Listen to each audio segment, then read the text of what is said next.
Welcome to the podcast. It is going to be a great show because I am delusional. And so that's why the show is going to be absolutely fantastic today. I've had, at the time of this recording, we actually had a bunch of meetings today. And anytime that we have to when we were supposed to be recording. I know this was meant to be like a content day, don't have meetings. And then we had all these awesome people to talk to and they're so fantastic. So it was great, but you don't realize, at least maybe I have not realized, when you are context switching back and forth between doing content, creating stuff versus like having a sales call, or maybe we're solving problems like we were this morning. It really does get your brain going. But luckily for you, you're addicted to nicotine. So you'll be fine for this episode. I won't be. So you're going to carry this show, just so you know. Speaking of, I need. Did you get any nicotine today?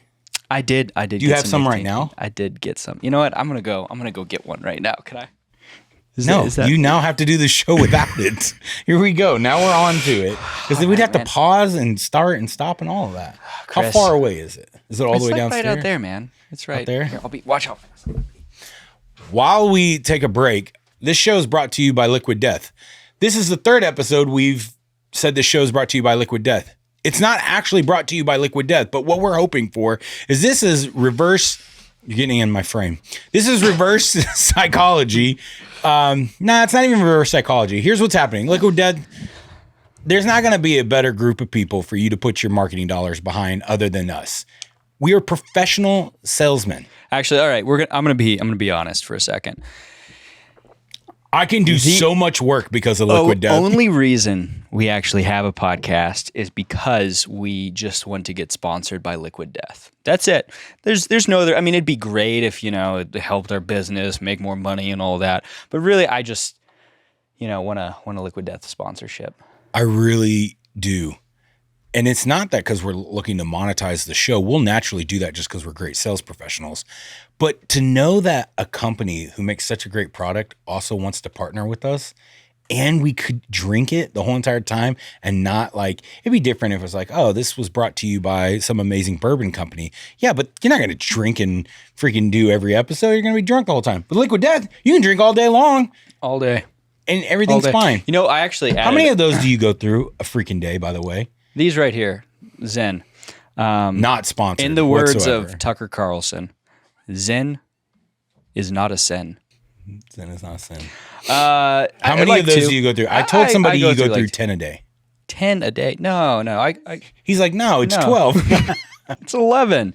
No, I go through 3 probably. You're lying. No, you go through. Okay. I have watched you pop more than 3 in a day. On average, if we're taking an average, some days are higher, some days are lower. It depends on the how many are in a can. Can I see that can? I actually don't know how many are in a can. You just opened this, right? Josh tried one of these one time. Did you give me the 6 the one time I did it? No, I gave you a 3. Don't lie, you gave me a 6. I know, I definitely gave you a 3. It was too much, bro. Yeah. It's not my thing, man. I don't like anything that tries to take control over me. Yeah, Josh needs to be in control. All right, give me that. Yeah. Hold on. I'm all right. So how many of these do you go through a day? I said 3, maybe 5. Maybe Bro, 4. you for sure go through 7. A pack like that will last me about a week.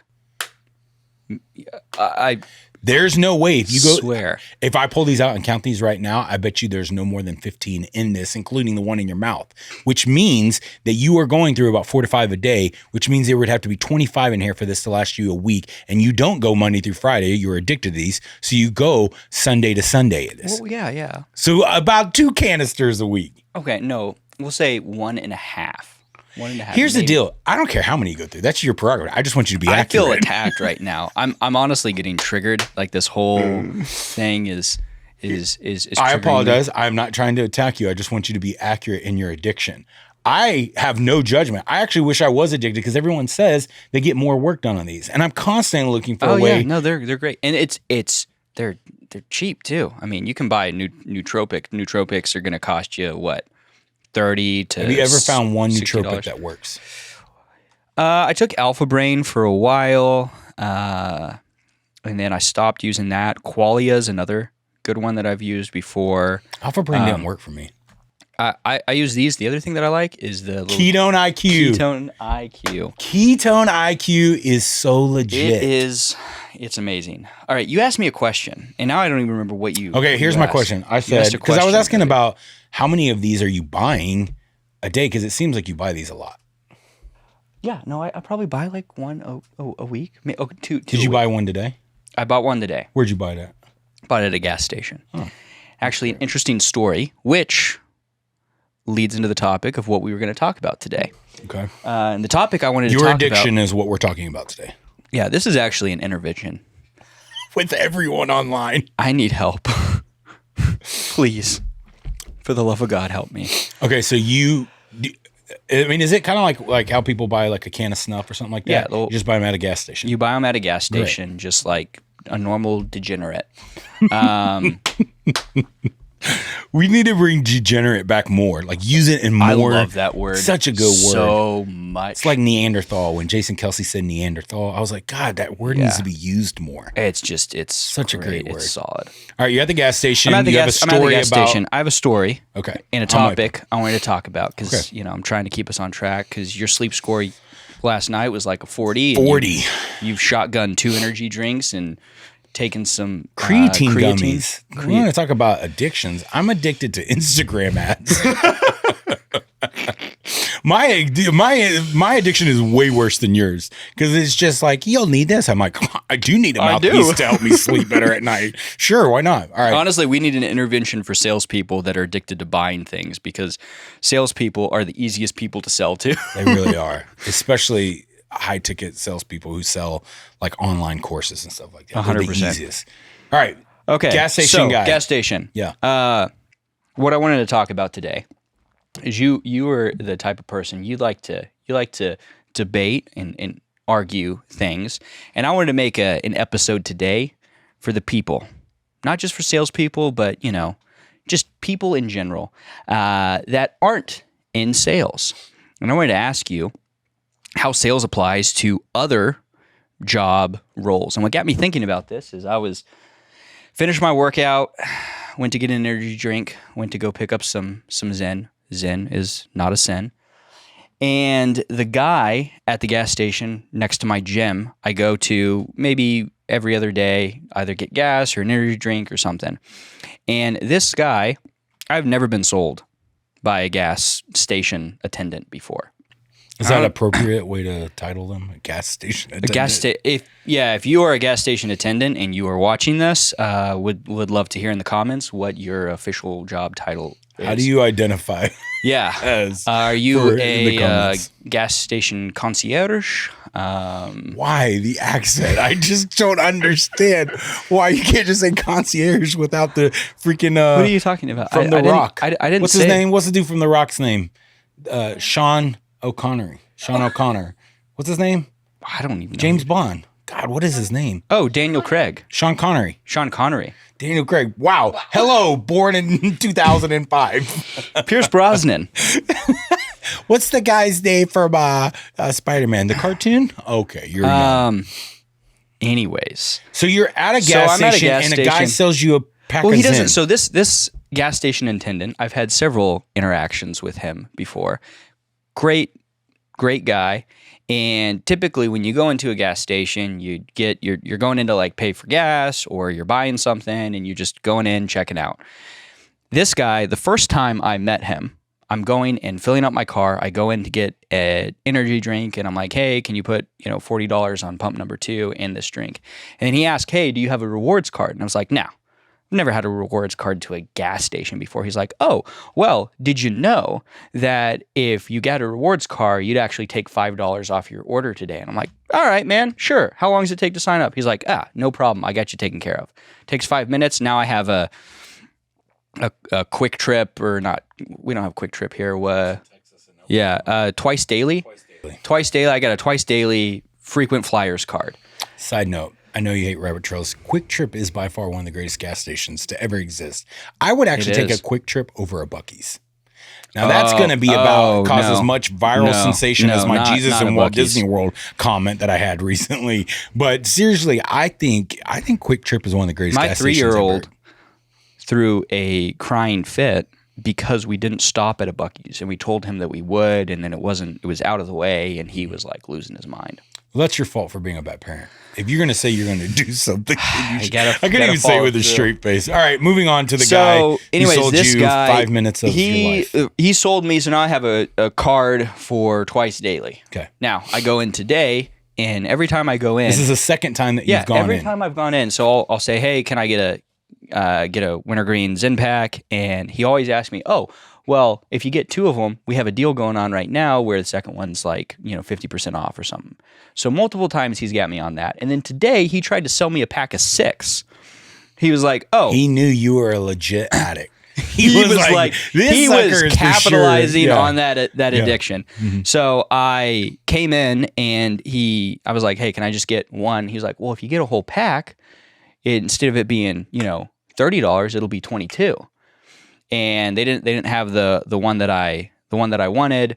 But the whole reason I'm bringing this up is I'm curious, in your opinion, do you think sales and learning sales and sales tactics is applicable to people that aren't in traditional sales roles? Yes. Why? Yes, I do. Why, Josh? I do believe why? that. Josh, tell me why. Yeah. Okay, so there's a statistic that says 1 out of every 8 people are in sales professionally. And I always end the statistic saying the other 7 just don't know it. Okay, so 1 out of 8 people are in sales, and I always say the other 7 just don't know it. Here's what I mean by that. I don't believe that there is anything in life where you do not need to know the art of sales. You don't need to know to some level of degree of it, because first, let's define what is sales. Sales is simply solving problems. The great Lou Holtz said, I've never sold anybody anything. I just help them buy by solving their problems, right? Probably a paraphrase of it. I believe if sales is truly just helping someone solve their problem, then the manner in which you do that is the tactic, the skill, the strategy to helping them solve that problem. Think about the son, or the gentleman who's got to sell the dad on why he should give him his blessing to marry his daughter.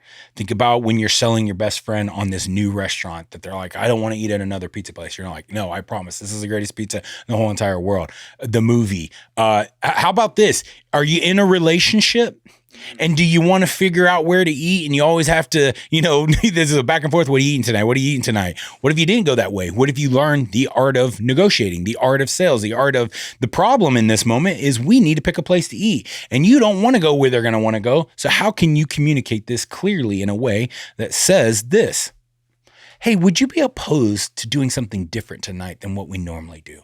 Well, yeah, sure. What are you thinking? I mean, maybe. Right? Because why? People want to say no. So let's give them a question they have to say no to. Yeah.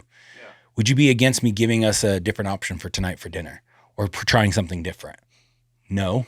Okay, great. Let's go here. Right? Yeah. So I believe that sales is in every part of our lives, in everything. Because again, sales being solving someone's problem. That's my answer. That was a great answer. It's like you prepared for that. I have been your whole life. Cheers.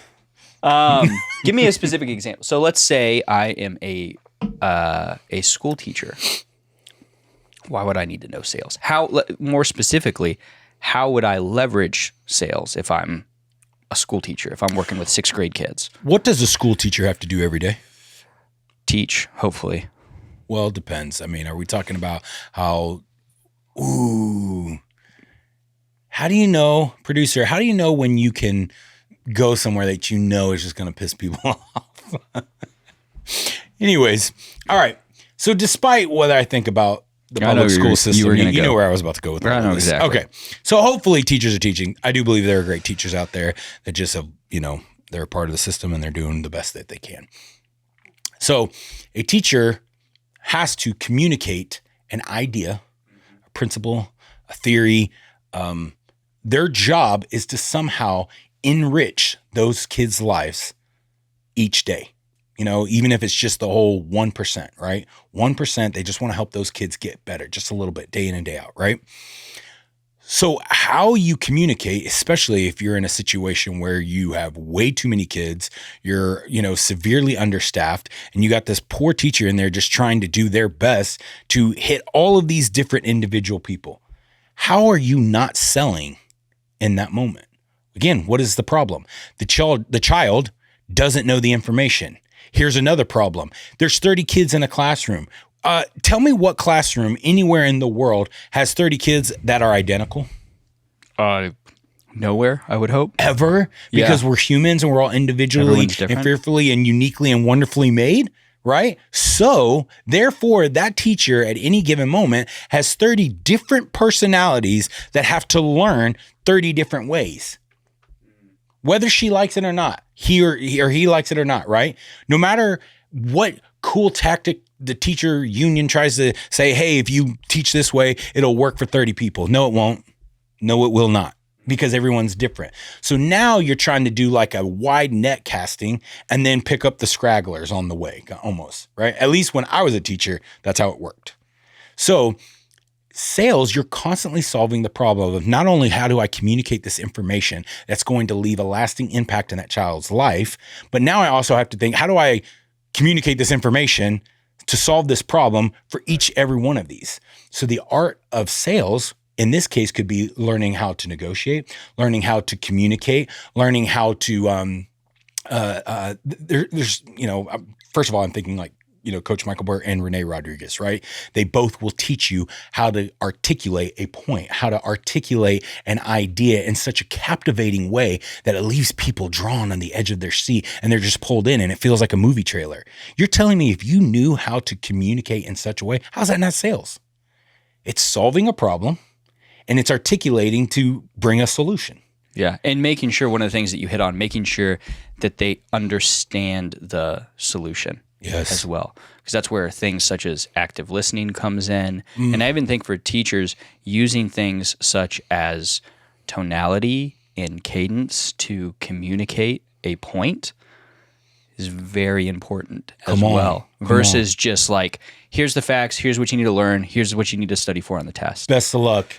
Yeah. I mean, hope it works out. How about this one? Let's pull from the great Chris Voss. Accusation audit. I just feel like this isn't fair. I feel like when you teach this, you're not listening to me. A parent. Oh, let's keep going on the teacher route. You got these crazy ass parents coming up in there like, my son said this and that and that. And you're just like, and these teachers are being accused sometimes of just the craziest things, especially in today's world. You've seen these videos of these kids being like, no, my pronouns are blah, blah, blah, blah, blah. It's like, yo, I'm a damn teacher. I'm not calling you a frog. All right. It is what it is. You're either a male or you're a female. We ain't doing all this. This is about school. This is not about your agenda. Right. Yeah. And now all of a sudden they've got to look out for all these. It's like a damn landmine for them. So the power of an accusation audit. Right. Man, I'm sorry that this made you feel this way and that the way that I communicated caused you to do this, that made you possibly also feel this way and do this. Boom. Now you can get into your accusation audit, disarm their defenses so that then you can properly address, again, the problem. Yeah. So that we can come to a solution and we have progress moving towards an end goal that is beneficial for all parties involved. No, that's so good. Thank you. I was pulling up on Indeed. I wanted to see what some of the top jobs and most common jobs in America are, and see if you could apply sales to these jobs. One of them, number 7, the shocker, beekeeper. I had no, like that shocks me. This is on Indeed? This is on Indeed, but one of them I wanted you to hit on is Wait, do you want to go through all of them? There's 25 on here, unless you can. How fast can we go them? Rapid fire. What is that show where he's like, boom, roasted, boom, roasted? Is that The Office? Yeah, that is The Office, where he just goes around and yeah. Beekeeper, sell him the bees, sell him the honey, roasted. All right, go ahead. Go with what you were gonna go. All right, one of them on here. I'm almost out of liquid death. So we're not going to go through all of them, but construction worker. If I'm a construction worker, how would I leverage sales? You're leveraging sales. Your problem could be that you want to get paid more for a project that's going to go longer. You want to put in overtime. You want to have a better rate. You want to be able to bring your crew to be a part of something. What if I don't run a crew? What if I'm just like boots on the ground? How would I'm just, Again, what is the problem? How can I bring a solution to it? So if you're a construction worker and you're not physically selling the good, you're just doing the labor. You're still selling yourself to get the job. You're selling yourself to be hired. You're selling yourself to be promoted. You're selling yourself to level up. You're selling yourself to be put in charge. Authority is earned. It's not given, right? You earn that. So it's like, I think a construction worker could easily be living a life of selling themselves for what's next. Hey, I want to get this day off. I'm willing to communicate this in such a way that I work extra time here so that I can have this time off to go on vacation. Yeah. You're selling PTO. I'm also going to take a slightly different route that is not just communication, but how you think when it comes to sales. So as a construction worker, using what we teach, which is you have your diagnose phase and your prescribe phase as a construction worker, when you are on the job, diagnosing what I need to do and in what order, what's the timeline I need to get certain things done in, diagnosing what you are working on, and then making sure that you prescribe and create the right solution for what you're working on. So it's not just how you're communicating and those tactics, but also how you think about what you're doing as well. When I was drumming full time, and you were a drummer? I was, yeah. Just learn something new every day. God, it's crazy. I would train and teach about drums, about production. I would just do random things, whether it's in a church conference or something. And we got the opportunity to speak to a lot of different people around the world, and it was beautiful. One thing that I would teach when I was talking to, bands or groups of musicians, I would say, when I am on the drum kit, I'm never thinking just like a drummer. Because if I think like a drummer, I'm only thinking of phase one, stage one, order of consequences, right? One, which is, how do I sound? Do I sound good? Did I play this part? It's very eye-centric. But if the end goal is for somebody who's out in the audience or somebody in the congregation is to have an experience and an opportunity that is better for them, then I have to think beyond myself. And I used to say, not only do I think as a drummer, because I have to, in this point, if I'm playing drums, I have to deliver that which I'm playing, but I also think like a producer. How does this work together collectively? How are we sounding? What experience are we projecting out to the end user or the congregant or the, concert goer, right? How are we collectively with everybody involved? So thinking like a producer, seeing it a larger. And then I always said that next up, I'm going to also think like an engineer. So when I play this, although it sounds good in my ears and we all think it's vibing, if the person at the front of house board is not getting that communication, then it's not going to be, because they're the last, the buck stops with them. Yeah. That's why I was always like, you'll never, ever, ever, under any circumstances, get on bad terms with your front of house engineer, because they affect everything. You want to have the best relationship you can with them because they are also a part of the band. They don't get enough credit, but they actually are, because they are a part of this collective group that is distributing the product. Okay. So I want to think, the way am I playing? Is it translating and communicating accurately all the way down? Because the whole entire experience is what allows me to keep doing this night in and night out. If this experience sucks, guess what? People ain't going to keep coming back. They ain't going to keep wanting to experience that which we give them. I think in sales, or in any job for that matter, if you could see and think, now I see that, and I'm like, wow, that's very parallel with how we teach sales. I never even thought about that till literally right now. But it's very parallel, because you're simply saying, it's not just what I say, it's not just what I do, it's also the things that I'm not saying.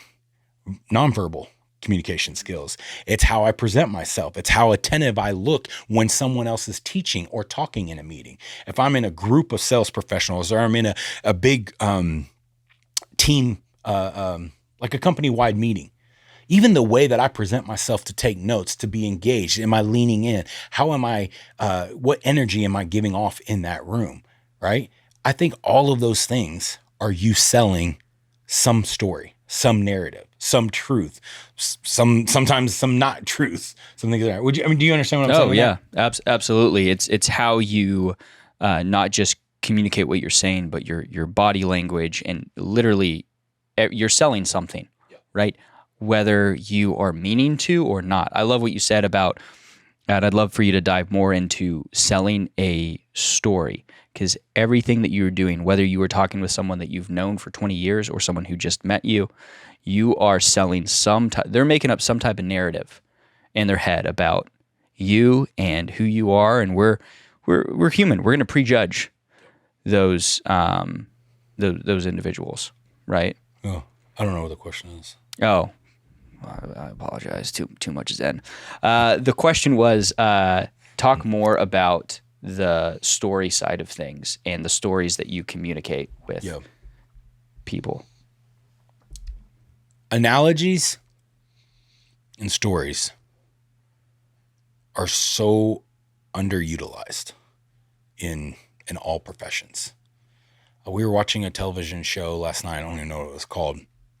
So obviously it wasn't that good, but there was something that stood out. And there was a scene where one of the lead characters was in a counselor's office, a therapist's office. And the lead character asked a question, and the counselor responded with an analogy. And it was the defining moment that made them finally understand the idea. So that which they had been trying to communicate for a very long time wasn't communicated by just facts. It wasn't just communicated by truth. It had to be communicated in a way that was painted, that made the lead character, the end user, the recipient of what was being said, to where they could grasp it.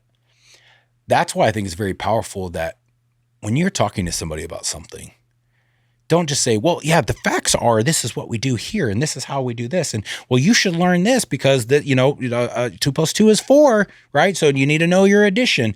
It's like, relate it to them. Yeah. I love when my kids ask me a question and they'll be like, but why should we do this? Or why are we doing this? And then I don't come out with them because I said so. Or I don't come out with them because like, well, this is what you do. This is just school. And it's like, so later in life, what did you tell me you want to do? Well, I want to be this and I want to make this amount of money. Okay. What is it going to take for you to accomplish that goal? Well, I would have to do this. Okay. And then what will it take for that to happen? Well, I have to do this. And so for you to do that, what do you need to know right now so that you could do that later? Oh, I would have to know this. See how it all You start pulling connects. it together. Stories and analogies, examples, whatever you want to call them. All they are doing is communicating to your prospect, your friend, your family member, your end user, whatever that person is communicating to them in a way that pulls them in, disarms their defenses, and allows them to hear what needs to really be said in that moment. And it's just a very powerful tool. That, to me, that's sales. Because it's just being able to it's just a strategy to what you're trying to communicate to solve a problem. Yeah. Well, you even look, I feel like we have been bringing this up in a lot of our episodes, but if you think of the Bible, Jesus, all he talked about was in stories, in parables. Probably because we're just too dumb to understand some of the concepts that he is trying to explain. So he's like, let me break this down. Let me tell you a story. People always ask, why do you talk like that, man? Yeah. We talked about this last night at a dinner. I was out with some friends, and it was so powerful. Jesus would say something in a way to where he didn't even have to answer your question. There's one parable or one story, not a parable, where they say, where do you get your authority from? And he asked them a question. And he asked them a question that no matter which way they answered, they would therefore convict themselves that they were incorrect. Or What story was that? When they asked him, hey, what did you get by whose authority you get it from? And then he asked them a question, I think about Moses, and says, yeah, okay, so then I'll tell you where I got mine from if you tell me where yours is from, or something like that. Sorry for all you theologians if we have those who watch this show, but it's that. But what he did was this. He was asked a question to trap himself. He was being accused. He was getting trapped. So instead of defending, he asked a question that trapped themselves. Very very jujitsu move.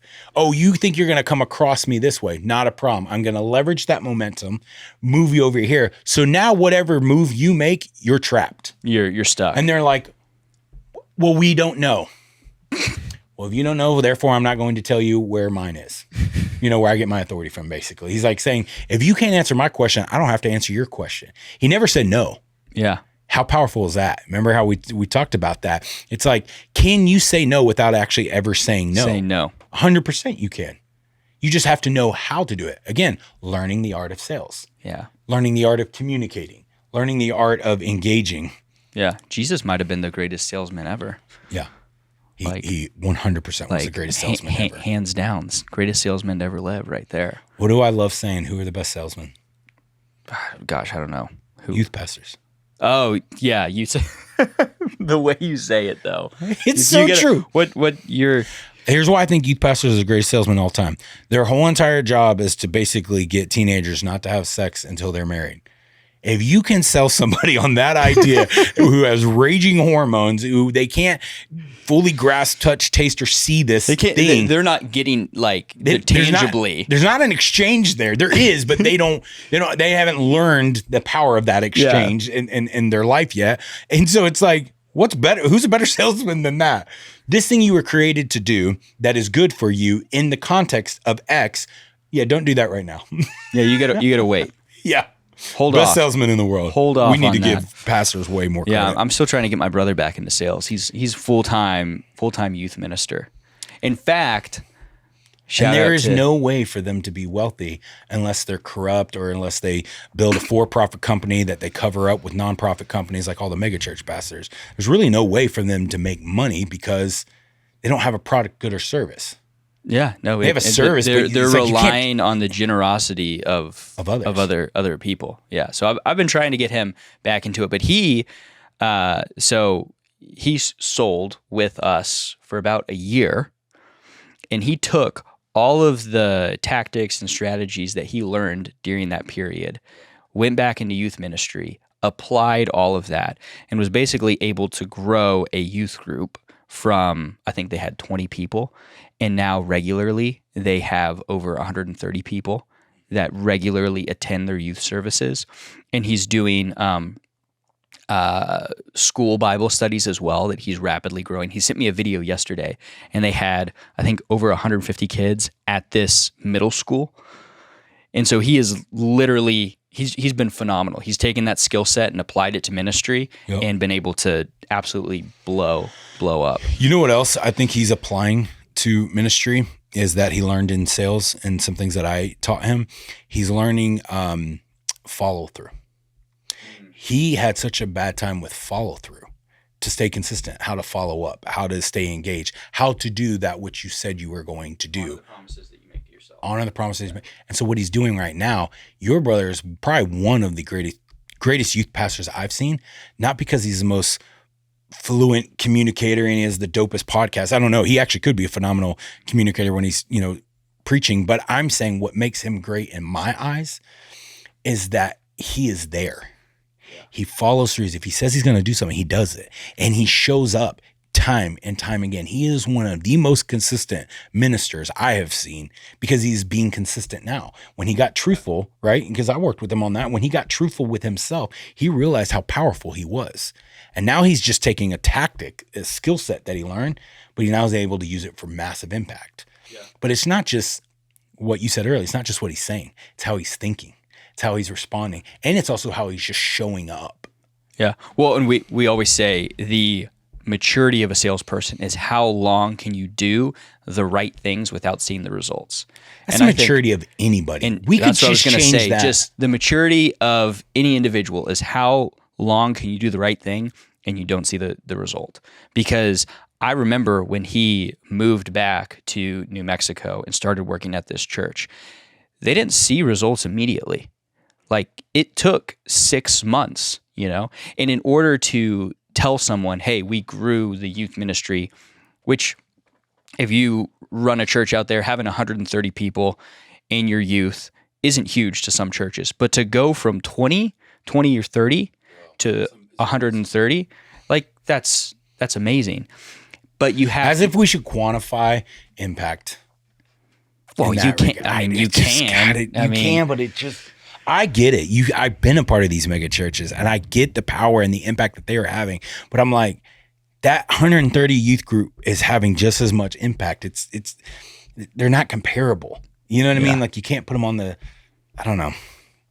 I don't want to go down that rabbit makes hole. you feel. I'm being triggered up now because I'm just like, because I see the power of what he's doing, and I see how impactful it is in that community. It's going beyond the freaking church building. It's literally just, he is literally being Christ. He's loving God and he's loving others. And he's doing it through actual action, community action, right? Yeah. Like education, community, shelter, clothing, right? Actual tangible things of being the hands and feet of Christ, as opposed to, look at these. Yeah. Anyway, one of the things that you said is him showing up consistently is I feel that in any industry, and this is something whether you're in sales or not, you should apply, is the importance of, again, saying you're going to do something and following up with it, being consistent with it, saying, hey, this is my plan and I'm going to execute this plan no matter what gets thrown at me. I might have to adjust, but I'm going to execute that plan. He had a plan in place and he needed more money for I don't know, some project he was working on. And what did he do? He went and raised that money. Like, I donated to him in his campaign. And what does he do? Every single time there's some youth event, he sends me pictures. Hey, I just want you to know, here's what the money that you invested, here's what it's doing. Here's how it's helping. He's seeding. He's not directly asking me, hey, bro, will you send me, a couple more bucks? But what's crazy is he didn't do what most people do. They just go and beg and plead with the elders to release a little bit more budget to the youth or to the children. He's like, I'll figure it out on my own. Mm-hmm. I'm still going to execute that plan. No matter what. I'm still going to be consistent. No matter what. No matter if marketing gets turned off. I'm going. If I don't have any leads. No matter who's willing to give me our money as a part of this organization or not, I have a goal. I have a KPI, a metric, and end something. It will be accomplished come hell or high water. Dude, that's as powerful as it comes in sales. I will figure out a way. Just that mindset in general. I'll figure it out. No matter what. Sales isn't everything. Everything. I truly believe that. Yeah. You might not be selling, a product, good or service. You're not actually taking sales calls. But sales, the art of solving problems, the art of communicating, that is in everything. And you are presenting that idea to people. You're getting people to buy in, raising capital. You're, getting people to fund your missions trip, getting people to buy into an idea of why you should go to this university over here versus this one. It's in everything that we do. So if someone came up to you today and they didn't know, they'd never heard what sales is. They didn't know what it was. What would you say sales is? Solving problems. Just solving people's problems. To me, that's what sales is. Sales is solving people's problems. There is more nuance to that once you unpack that. It's an onion. There are layers that we are going to pull back of how that's done, the tactics, the strategies, the nuances. But at the end of the day, how I view sales, Coach Burt says this. He says, money changes hands when problems are solved. That's all you're doing. That's all you're doing. And that's with money changing hands. But the next step in my mind and what we were talking about, if sales isn't everything, then money doesn't even have to fully change hands. The currency that can be exchanged is belief. The currency that can be exchanged is time, effort, buy-in. There are a lot of ways that, money is obviously the fun one, right? Yeah. That's the one that's what it's focused on. Yeah, and when you think of that. sales, that's most people, when you say sales, that's what they're going to think of is purchasing, buying, being sold, quote unquote, sold something, giving someone money, taking money from someone. Yeah. And I could see why people are like, well, I don't want to sell. I'm not trying to get anybody else's money. I'm like, well, you're trying to get somebody's money because your bills are still due every month. So you're trying to get somebody's money. I just don't know who it is. But my point is this: sales isn't everything. And at the end of the day, when you are communicating an idea, a thought, or whatever, you are doing that to get somebody to believe into your idea. Why do most arguments go bad in politics? Because they're trying to prove each other why I'm right and you're wrong. Well, if we're solving problems, now we're asking ourselves, what's the end goal here of this conversation? Is it just to simply have an open dialogue and we're okay if neither party agrees and we just agree to disagree? But it's still worth having just an honest, open conversation. Great. Now at least we have an end goal in mind and we can accurately communicate. And maybe I can persuade you or help you see a different thing by the way that I communicate, as opposed to just shoving down my ideas down your One of the throat. things you said I want you to hit on real quick is selling belief. Because again, a lot of people think sales is just the exchange of, as Coach Burt said, what is it? Problems are solved when money exchanges hands. Hands when problems are solved. So a lot of people think of it that way. But selling belief, because a lot of times you are someone, in my brother's case or in the example of the teacher, you are selling your belief that you have in that individual or in yourself to them. So what's an example where you have had to sell belief to someone else that's not financially related at all? So I'm married. Oh.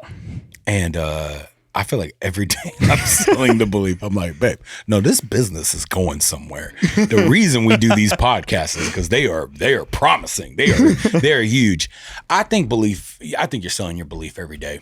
When I told Allie that we were moving to Nashville, and then I got a word from God without a shadow of a doubt, I knew we were doing that. We still as humans had to walk through that and she had to see the vision that I was casting of, hey, I'm going to uproot you from everything that you've ever known, right? And take our kids away from your side of the family, from Texas, the home that we've known, the city, everything. Sell our home, sell all of our precious belongings, and anything that doesn't fit into this tiny little pod in our cars, it's gone. And we're going to move to this new city of Nashville because there is a new journey for us. That wasn't just going to happen by me saying, Allie, thus saith the man of the household, we shall be leaving. Get in the van. Yeah. I mean, yeah, that would never happen. Literally never happen. And it was the belief of, what are we capable of doing? You said that we wanted this type of life, and that we were chasing down this. By staying here, how are we still accomplishing that? By moving, how do we accomplish that? If we move and everything goes south, what's the worst thing that can happen? So I'm selling the belief of, we said we want X. So now are we willing to actually do everything that we need to do as humans to accomplish that end goal? Yeah. You're constantly doing that. Couples are doing that every day. Or even selling yourself on like your own belief to execute or do something, not just selling others, but like solving the internal problem of, am I the type of person that can do this? Do I believe that I can do this? And selling yourself on that. Sometimes it's not just, from person to person or business to business, but we were listening to an NF song. It's off of his new record. What song? NF. He's an artist. Oh yeah. I think the new record's called Hope. I really like you, NF. So if you're listening to this podcast, which you're probably not. So we're listening to the song Hope, and NF is a very mature, it's hip hop, cinematic hip hop, but he's like very mature in what he says. It's not freaking fluff in any manner. It's very deep. My son loves this artist. I mean, loves him, but it is very mature content. So I've been walking him through it because, NF is a believer and he's talking about real things that I'm okay with actually hearing, but it's also very mature. So I have gone through every song. so that he understands some of the things, and there's a song where NF talks about hush money, and Ashley's like, oh, he got paid to be quiet. And I'm like, well, yeah, to a degree, let's talk about what that means. And so we're walking through that, and there's this part in the lyric in one of the songs, might be Suffice, I can't remember, but he says, you might think you're great or something like that, but if every day you're in the mirror telling yourself you're not great, then you're not going to be great. Belief is the self-talk, and the self-talk the stories that we tell ourselves. So if every day you're like, man, I want to be great, but every day you're saying I'm not going to be great, I'm telling you, you're going to focus on those things that you cannot do. You will talk your belief. It's not that you're not capable. It's not that you're not able. It's not that you are not equipped to do that. It's that you have discredited yourself before you even took a shot. Name one person in the world who has ever been successful who did not believe that they were going to be successful, despite the shortcomings, the obstacles, the insurmountable mountains that seemed to be in their way that were holding them down. I have not found one story. I'm open. Drop it in the comments if you like. But I have not found a story where someone can say, I accomplished something epic in my life, some goal, something great, where it did not start with belief. And if we can't even sell ourselves on our own belief that we are capable, no matter the circumstances, no, I don't think you are going to accomplish anything. Yeah. First, start with yourself. Then that will overflow. Go back to the Bible. Out of the abundance of the heart. Read your Bible. Out of the abundance of the heart, the mouth. Yeah. Right? Out of the overflow, pressed down, shaken together, then it starts to overflow. So what we are putting in, what we are consuming, what we are, our info diets, right? All of those things affect that which is coming out. Yeah. So if the simplest things, when you look at yourself in the mirror and you're just like, oh, who am I? I'm worthless. I'm a nobody. Please don't do that, because you're setting yourself up for failure before you ever even get started. Because you're putting a mountain in your way, and it's like, yo, life is hard enough on its own. The last thing it needs is jacking with your belief system. Yeah, one of the first mentors that I hired when I was starting my entrepreneurial journey, Brody Kern. He one of the things that he said, it was either him or one of the coaches on his team. They had this quote, and I don't know if it was from them. They said, what you focus on expands. So whatever you are focusing your time and energy on, whether those are words that you're saying about yourself, things that you're thinking, whatever it is, it's going to grow.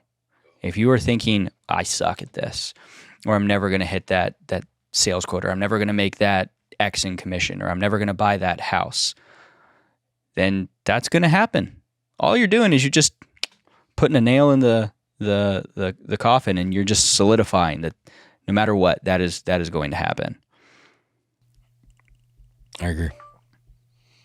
I was going to pull up the story. I really wanted to pull it up now. What's the story? No, the whole parable thing.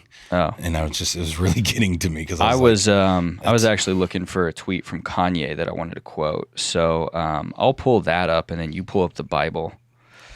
From Kanye? Huh? That's what I thought. I think it's like John 13. God, I don't read my Bible enough. Here. So while Josh is pulling up the Bible, I want you guys to, speaking of belief, I want you to borrow some of this belief from the great Yeez. I need a room of mirrors so I can be surrounded by winners. That's so freaking good. It actually is. It's so good. Oh man, that's really good, dude. Oh man, all of these are actually great. If I'm gonna go through and just read a couple of these. These are if you're struggling with belief, just repeat these to yourself every day. I'm gonna add this to my affirmation list. If I wasn't me, I'd date myself. I have the best conversations with myself. I am always on my mind. I'm jealous of myself. I'm the reason I smile every day. What are these from again, by the way? This is from his Twitter account, or some Twitter account. Maybe it's not the real Kanye account, but these are phenomenal.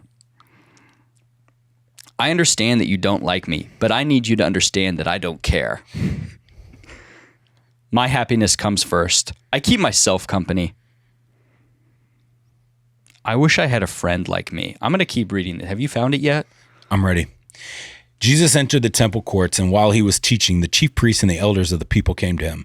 By what authority are you doing these things? Now, mind you, what are these things that he's doing? Loving on people, healing them, feeding them, serving them. Just being everything that we were supposed to be doing. He ain't doing anything actually wrong, right? Like, let's just say, just for the sake of this topic, he was a false prophet. He is not. Please don't come at me. He was. His actions still didn't. Morally, he was doing good things. Let's just take out the deity side, right? He was just doing good things for human beings. That's how jacked up these people were, that even the good things they couldn't even handle. That's for another topic. And they say, by what authority do you get this? And Jesus replied, I will also ask you one question. God, I just want to, I hope there is that whole like replay, like, because, he's the creator of the world, so he could do anything. So when we get there, we get to hit like, oh yeah, can you give me real quick? Can you give me Matthew? When he says this, because I just want to see the tonality of how he said this. This is how I think he said it. He goes, yeah, I will also ask you one question. This is how I think Jesus said it. If you answer me, I will tell you by what authority I am doing these things. John's baptism, where did it come from? Was it from heaven or of human origin? Jiu-jitsu. Jesus was the greatest black belt of all times. They discussed it among themselves and said, if we say from heaven, he will ask, then why didn't you believe him? But if we say of human origin, we are afraid of the people, for they all hold that John was a prophet. So they answered. So real quick, they don't even answer him right away. He like throws this at them and they're like, let's huddle up, guys. Yeah, like it's Family Feud. We gotta huddle. We're going to convene. Yeah. We'll be back in a second. Give us 5. Yeah, give us 5. We're going to go over here. We're going to digest this. Yeah. That alone should have answered the question. Like, you can't even answer this quickly. That's how wrong that's how much in the wrong you are. Okay. And what they're thinking through is they're not thinking through what the right answer is. They're thinking of how they're going to be viewed by other people. It's a chess move for them. It's not about right or wrong. It's about what's going to be the best politically. Yep. What's going to give us the most favor with everyone. And basically, how do we not condemn ourselves? Mm-hmm. I'm not going to say what I was about to say because it's a little too touchy. So they say, Jesus, we don't know. We don't know. Then he said, well, neither will I tell you by what authority I am doing these things. If you ain't going to answer my question, I ain't answering your question. But it was so powerful because they attack him and his ability to communicate, tell stories, articulate, ask questions. Hello, sales. What is the number one thing we are constantly teaching in sales? How do you ask better questions? Ask a question, right? Golden truth number 2 of sales. Listen first, talk second, but to only ask a question. They ask him a question instead of saying, well, why do I have to tell you what authority I'm from? Look at all these things I'm doing. He didn't defend himself. He said, great. No. I'll tell you if first you can answer me this question. Yeah. Riddle me this, Pharisees. Mm-hmm. Riddle me this. That's from the original Batman. You would have never seen that. That's like Michael Keaton. Who is the original Riddler? Yeah, no, I watched Michael. He was in the Flash, right? That's what you're referring to. The new Flash. Michael Keaton was in that. Oh, dear God! Right? That just came out. If you were born in 2000, were you born in 2000? 95. Yeah. It's the last year the Cowboys won a Super Bowl, man. Your birth brought the death of a great team. I thought you weren't watching the Cowboys anymore, man. I thought you just... Thank you for watching this show. I'm going to end it because this is so far off the rails, but we ended on Jesus and the Cowboys. I can't think of a better way to end it unless we went outside and shot off a bunch of guns while eating barbecue. Other than that, I hope this episode was amazing for you and was powerful. And man, until next time, stay sharp.